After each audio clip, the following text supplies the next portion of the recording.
அடுத்ததாக இந்த தமிழ் சித்த திருவடிகளை வணங்கி உலகெங்கு வாழ்ந்து கொண்டிருக்கும் தமிழ் பெருங்குடி மக்களுக்கும் உலக மக்களுக்கும் வேளாண் குல மக்களுக்கும் அகில உலக வேளாண் மக்கள் கட்சியினுடைய கொற்கை சோமனி யூடியூப் சேனல் வழியாக உங்கள் அன்பன் கொற்கை சோமனியின் அன்பான வணக்கங்கள். உலக புகழ்பெற்ற தசரா விழாவானது குலசேகரப்பட்டினத்தில் நடைபெறும். அந்த விழா நடைபெறக்கூடிய உதாரணங்களுக்கு 1/1/2026 அன்று புத்தாண்டு அன்று பால்குடம் எடுத்து சிறப்பு செய்த பக்தர்களுடைய காட்சியை பார்த்து கொண்டிருக்கின்றீர்கள்.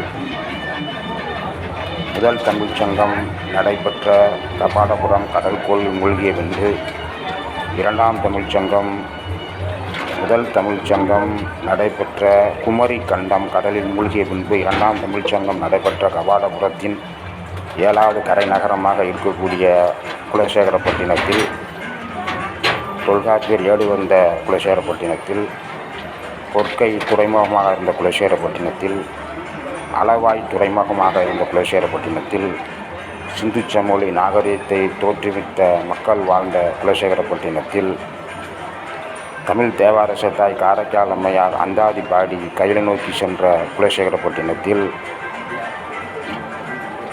திருச்செந்தூர் முருகப்பெருமான் இரவு துயில் கொள்ள வந்த குலசேகரப்பட்டினத்தில் உலக புகழ்பெற்ற 9 இரவு விழா தசரா விழாவாக கொண்டாடப்படக்கூடிய குலசேகரப்பட்டினத்தில் வீட்டிற்கக்கூடிய ஞானமூர்த்தீஸ்வரர் சமேத முத்தாரம்மனுக்கு உள்ள பக்தர்கள் எல்லாம் சேர்ந்து பால்குடம் எடுக்கக்கூடிய நிகழ்வை பார்த்து கொண்டிருக்கின்றீர்கள். இந்த பால்குடமானது காஞ்சி விஜய கட்சி கொண்ட பாண்டீஸ்வரர் என்ற திருக்கோவிலிலிருந்து தொடங்கப்பெற்று குலசேகரப்பட்டினம் மெயின் ரோட்டின் வழியாக எடுத்து வரப்பட்டு கொண்டிருக்கின்றது. அந்த பால்குடமானது சீரும் சிறப்போடு நடைபெற்று விழாவை சிறப்பித்து கொண்டிருக்கின்றார்கள். அந்த விழாவிலே பெண்கள் தமிழர்களுடைய பாரம்பரியமிக்க பால்குட நிகழ்வை ஒவ்வொரு ஆண்டும் சீரும் சிறப்போடு செய்து கொண்டு வருகின்றார்கள். அருள்மிகு காஞ்சி விஜய கட்சி கொண்ட பாண்டீஸ்வரர் உடனுரை அரவலத்தன் ஆகிய திருக்கோயில் உலக புகழ் பெற்றது. காஞ்சிபுரத்திற்கு சமகமாக உள்ள கோயில். குலசேகர பாண்டியன் கிபி 12ஆம் நூற்றாண்டு 13ஆம் நூற்றாண்டில் ஆட்சி செய்த குலசேகர பாண்டியன் அவர்கள் பாண்டிய மன்னன் காஞ்சியை வெற்றி கொண்ட பிறகு அதற்கு பேர் காஞ்சி விஜய கட்சி கொண்ட பாண்டீஸ்வரர் என்று பெயர் சூட்டி மேலும் கோயிலை விரிவடைய செய்தது பாண்டிய மன்னர்கள். அந்த பாண்டிய மன்னர்களுடைய சான்றுதான் அந்த கோவிலில் மேற்கூரையில் மீன் சின்னங்கள் பொறிக்கப்பட்டிருப்பதை காண்கின்றோம். மிக பழமையான அரவலத்தம்மன் கோயில் என்று அதை அழைப்பார்கள். அங்கே இலங்கையில் இங்கே இருக்கக்கூடிய சைவ மெய்யன்பர்கள் இலங்கையில் வியாபாரம் செய்யும் பொழுது அதில் ஒரு பங்கு அரவலத்தம்மன் கொடுத்து விடுவார்கள். ஆகவே அவங்களுடைய விலாசத்தில் ஏ என்ற வார்த்தையை பொருத்தியிருப்பார்கள். அரவலத்தம்மனுக்கு தமிழில் ஆங்கிலத்தை என்று பொருத்தியிருப்பார்கள். அதில் ஒரு பங்கு இலங்கை கொழும்பில் வியாபாரம் நடக்கக்கூடிய குலசையைச் சேர்ந்த சைவ மெய்யன்பர்கள் சிவனடியார்கள் வியாபாரம் செய்ததில் அதற்கென்று அரவலத்தம்மன் கோயிலுக்கென்று ஒரு பங்கு கொடுத்து அதில் நிறைய பொருள்களையும் கோயில் நிர்வாகத்தையும் அந்த காலத்தில் செய்தார்கள். அதன் பின்பு இலங்கை வியாபாரம் முடிந்த பின்பு அவர்கள் அந்த நிர்வாகத்துறையை தமிழக அரசிடம் ஒப்படைத்து விட்டார்கள். இப்பொழுதும் அந்த கோயில் இந்த பக்கத்தில் இருக்கக்கூடிய திருச்செந்தூர் தாழ்வாரிலே இருக்கக்கூடிய மிகப்பெரிய ஒரு சிவன் கோயில், மிக பழமையான கோயில். அங்கே மார்க்கண்டேயர் வழிபட்டதற்குரிய சான்றுகள் இருக்கின்றது. பதஞ்சலி முனிவருடைய சமாதி அதன் பக்கத்தில் இருக்கின்றது. காரைக்கால் அம்மையார் திருவருள் பெற்ற கோயில் அங்கே இருக்கின்றது. இவ்வளவு சிறப்பு வாய்ந்த இந்த கோயிலிலிருந்து பால்குடமானது எடுக்கப்பட்டு ஆயிரக்கணக்கான பெண் பக்தர்கள் பால்குடத்தை எடுத்து வரக்கூடிய காட்சியை பார்த்து கொண்டிருக்கின்றீர்கள். இந்த காட்சியானது தமிழர்களுடைய பழம்பெரும் முறையில் பால்குடம் என்பது ஒரு சின்ன பானையில் பசும்பாலை ஊற்றி அதன் மேலே ஒரு தேங்காய் வைத்து அதை தலையில் வைத்து எடுத்துக்கொண்டு செல்வார்கள்.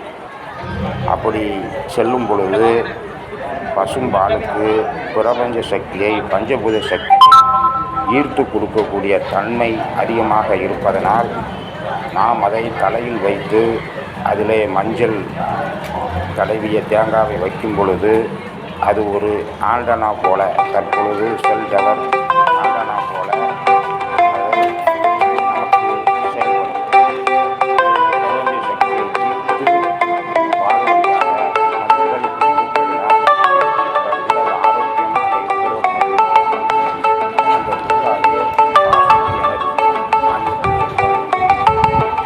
நேர்மறையான எண்ண கதிர்வீச்சுக்கள் அங்கே அதிகமாக இறங்கும்.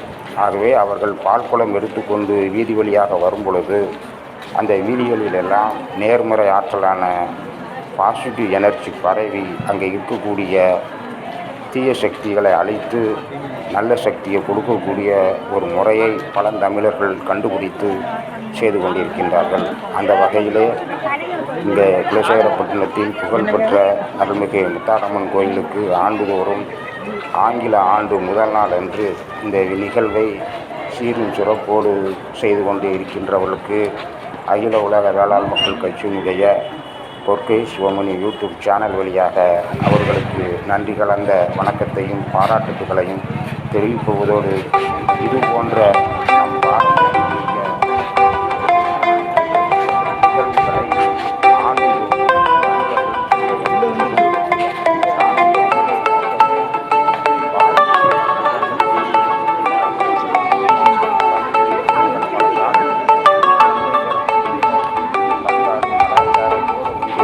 பால்குடம் எடுப்பு விழாவை கண்டிப்பாக செய்ய வேண்டும். இது செய்வதனால் உடல் ஆரோக்கியம் கிடைப்பதோடு மட்டுமல்லாமல் நம்மை சுற்றி இருக்கக்கூடிய இடங்களில் பாசிட்டிவ் எனர்ஜி பரவி கிருமிகள் வராமல் அதை தடுக்கக்கூடிய சக்தி அதற்கு இருக்கின்றது. கடந்த ஆண்டு கடந்து வந்த கொரோனா பீரியடு என்று கூறினார்கள். உலகமே அதற்கு பயந்து நிறைய நோய்கள் வரக்கூடியதாக இருந்தாலும் அதனால் ஒரு வருட காலம் உலகமே கம்பித்தி போய்விட்டது. கொரோனா காரணம் நோய் தொற்று, கிருமி தொற்று. அந்த கிருமி தொற்றினால் நிறைய உயிர்கள் பல லட்சக்கணக்கான உயிர்களை நாம் இழந்தோம். ஆகவே அதை இழப்பதை தவிர்ப்பதற்காகவே நமது முன்னோர்கள் இந்த பால்குட வைபவத்தை வைத்திருக்கின்றார்கள்.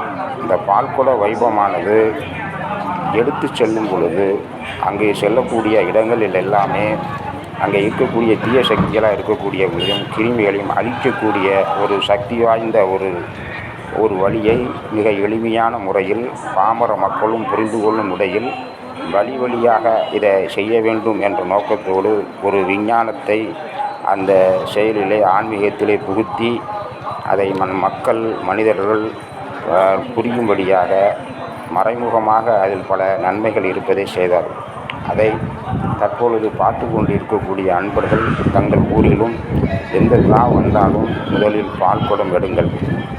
தமிழுடைய கலாச்சாரம், பண்பாடு, தமிழுடைய இசை, தமிழருடைய பண்பாட்டு கலாச்சாரத்தை விட்டு கொடுக்காமல் செய்யும் பொழுது நமக்கு ஆரோக்கியம் கிடைப்பதோடு மட்டுமல்லாமல் உடல் ஆரோக்கியம் மட்டுமல்லாமல் மன ஆரோக்கியம் மட்டுமல்லாமல் உலகுக்கும் உயிருக்கும் ஊருக்கும் உலகிற்கும் நன்மை கிடைக்கக்கூடிய எதிர்மறை ஆற்றலை பெருக்கக்கூடிய வழிகளை நம் பழந்தமிழர்கள் செய்ததை நாம் தொடர்ந்து செய்து அதிலே முன்னேற்றம் அடைந்து உடல் நலத்தோடும் மனநலத்தோடும் ஊரும் உலகமும் மக்களும் ஒற்றுமையுடனும் மனிதாபிமானத்துடனும் வாழ்வதற்குரிய செயல்களை செய்த நம் முன்னோர்களுக்கு தமிழர்களுக்கு நாம் நன்றி கலந்த வணக்கத்தை மீண்டும் ஒருவரை தெரிவித்துக் கொள்வதோடு இந்த காணொளியை காண்பவர்கள் அனைவரும்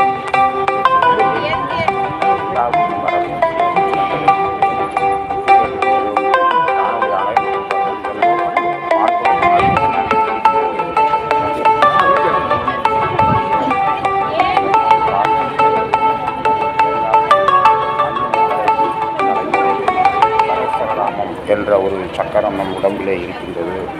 அந்த உடம்பின் வழியாக அந்த சக்கரம் தூண்டப்பட்டு உடல் ஆரோக்கியத்தை கொடுப்பதோடு மட்டுமல்லாமல் மன ஆரோக்கியத்தையும் தன்னை சுற்றி இருக்கக்கூடிய இடங்களை தூய்மையாக வைத்துக் கொள்வதற்கு அதிலே வேப்பிலையும் மஞ்சளையும் அவர்கள் பயன்படுத்துகிறார்கள்.